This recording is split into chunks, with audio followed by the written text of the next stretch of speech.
In terms of dating, are you encouraged or discouraged? And I really want the honest answer here. I'm encouraged. I like that. Okay. I am, because I am a big believer in manifestation.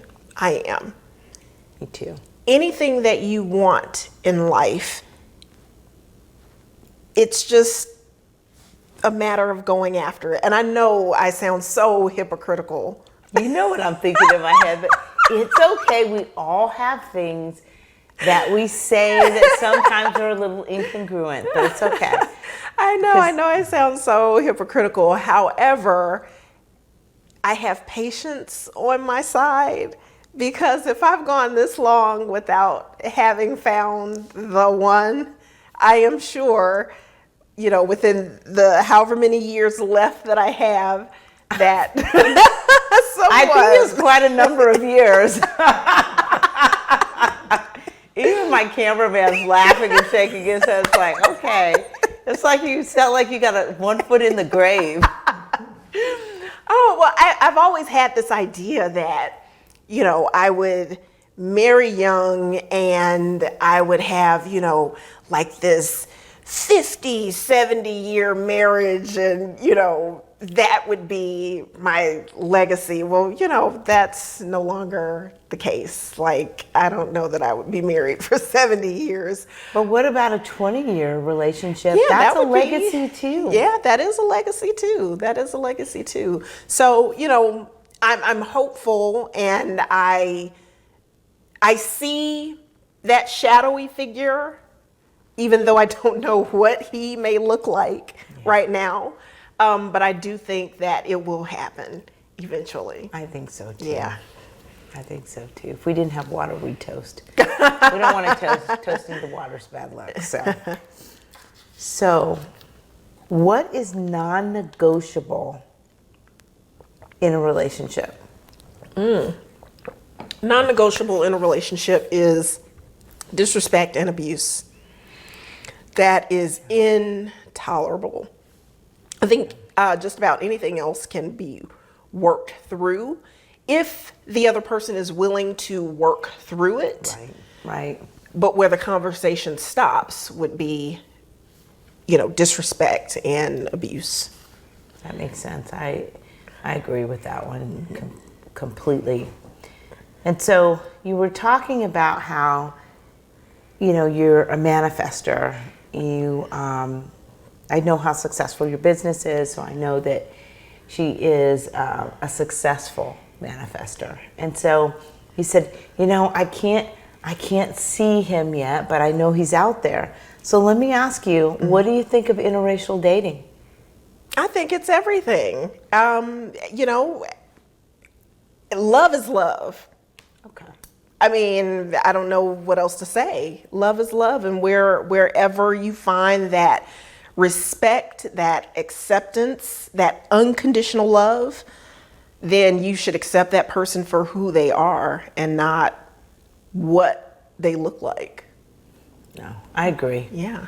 I agree. I do think some people just like what they like, It's like, I think you can be an Indian guy and just be attracted to Indian women. I think you can be an African American and just happen to your joiner African American women. It's when I find that people they're attracted to different races and they're afraid to take a chance, or they'll match up with someone. I get people all the time matching up with someone and I'm like, oh gosh, I read their profile, they seem really awesome, but no, I don't think so. And I'm like, why not? Why not? Especially when people tell me they're manifestors. So you gave the right answer. Yeah. And I just told you earlier, see, how about hypocritical? There are no wrong or right answers. I remember I said that earlier. Right. So, but yeah, I think that sometimes things don't come in the packages that we expect them to. And so what are the 3 top qualities or best qualities that you value in yourself, just in case there's somebody who wants to leave their number? And emails are preferred. I will promise I will forward them on to Kimberly. mini matchmaking session. I know. Well, as you can see, Chantel, I love to laugh. I love to have a good conversation, and I love to laugh. And I think that is one of the... That's great. Yeah, that's one of the best qualities that anyone can have, to be open to, having a good time. Why not? Yeah. Laughter just, in terms of breath and expression and having our mouths go up and it's something that we do just for fun, and it feels good. Right. And it gives a lot of levity to a relationship when you laugh a lot. Kevin and I, we laugh a lot. Oh, that's good. Yeah, we laugh a lot. So you got 2 others. Yes. So the other one would be another good characteristic that being or having civic duty. I like that. Yes. So a little bit different than philanthropic, right? So civic duty, tell me what that means to you. That is being a part of something that's bigger than yourself. Love that, yeah. Yeah. So I'm really big on legacy, of course. But when I mean legacy, I don't mean just my tribe, my children, my household. I'm really big on going back to my alma mater, and not just my alma mater, but I really place a heavy focus on colleges and universities and preparing the next generation of communications professionals. It's on the business website. It is something that I live by. Yes, absolutely. There's so many professionals out here. Regardless of the industry, we're all good at what it is that we do, but what about the babies that are coming up behind us? And that's my personal responsibility that I feel that I have. Now, the person who I meet, they may have a different passion, but so long as you have a passion that is greater than yourself in giving of and giving back to the community, that's what matters. That's great. Yeah. So, wow, I don't know how you're going to top those 2. Well, you have one more. The third is self-serving, Chantel.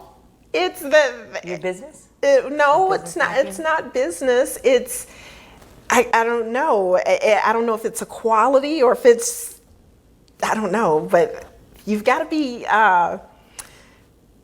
sexual, sensual. Oh yeah, that's a quality. Yeah. You enjoy sex. Oh my goodness, yes. Yeah, I think that's important. You'd be surprised how many people don't enjoy sex. More women than men. I don't get men who don't enjoy sex, but they're tired. Tired. Yeah. And so they've foregone that. Okay. So yeah, we don't want those emails. We're just playing. But yeah, it is important. What you're saying is that's key. If you're not sexually compatible, or if you have a person who does not like sex, I mean, yeah, that's a kind of a deal breaker. In fact, I'm gonna say if I interviewed 100 people, that I'm gonna at least get 95 of them are gonna say that's a deal breaker. Yeah. So yeah, it's definitely important. You're talking about sexual compatibility, being comfortable. Yeah. Yeah, in your own skin. Yeah, I think that's really important. Yeah. That's great. Laughing. Yeah. Getting busy. Yeah. Right? And giving back to the community. Right. Yeah. Those are the top 3. If you meet a man who's like in public service, who you're attracted to, who laughs a lot, you can accomplish all 3 in like one day. Yeah, I guess it's possible. Yeah. Absolutely. Yeah. Absolutely. But those are great qualities to have. really great qualities to have. I think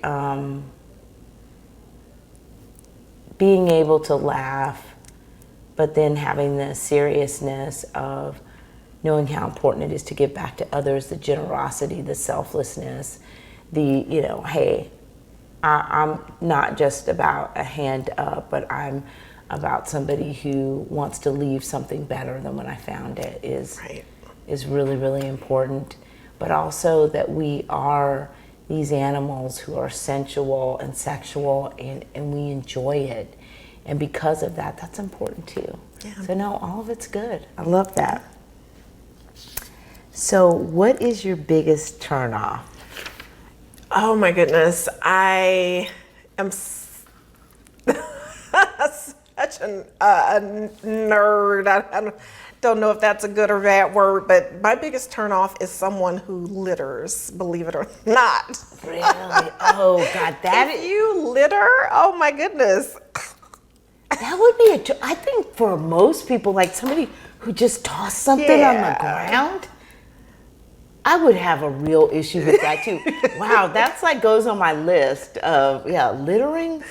Who litters though anymore? You see stuff I'm like, where does this stuff come from? Yeah, you're right. Yeah. There are people who are, they may be driving in their cars and they're too lazy to pull over at a gas station and properly dispose. And so I've seen people throw things out of the window. It gets under my skin.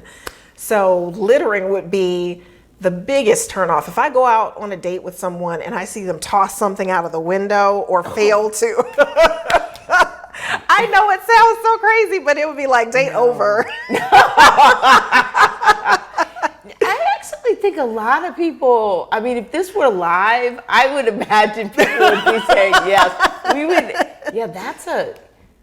I would feel pretty strongly about that too. Yeah. This is my city. I'm a native of Atlanta. And, regardless as to whether, I was born and raised here or I'm a transplant, you have to love and respect where you live. No matter what side of town it is, you have to love and respect where you live. I totally agree. Yeah. I went back to visit LA in May, and I'm really torn. So don't send me your comments if you don't like what I'm saying. I really struggle with in LA. There's been so many people who are homeless that it breaks your heart, and at the same time you're outraged because it's just like trash everywhere. And it's like, what do you do? Because to me, homelessness doesn't have to equate to the city being, like just freeways. The freeways just have just stuff, and it kind of broke my heart. It really was not like the city I'd seen it, and I've always loved Los Angeles because it just has this compassion, and yet people have to take care of the city, and I don't think supporting the homeless is, incongruent with having a clean city. There has to be something better. But I know other places like Portland, Oregon, also Austin, Texas are experiencing the same thing.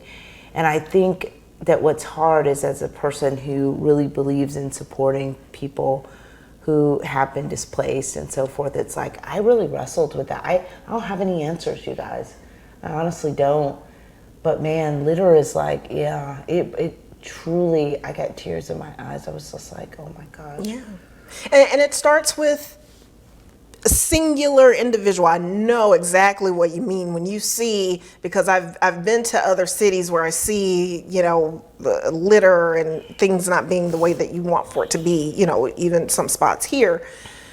But if you take it upon yourself to say, hey, self, I'm going to make sure that, where I live is maintained, and when it comes to certain things, I can get really persnickety, and I love to be in clean spaces, and recycling is one of those things where it's like, It starts with one person, and if everybody's doing their part, that is what makes a better city. Gosh, have you ever been to Munich?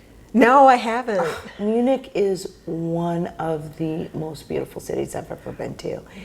And I have a good friend, hi Gabby, Gabi, as they say in German. Okay. Gabby lives in Munich, and she lives with her wonderful husband, Peter, and I met her here, and I've been lucky enough to go and visit them. And it feels like you could just eat off the streets. It's so clean.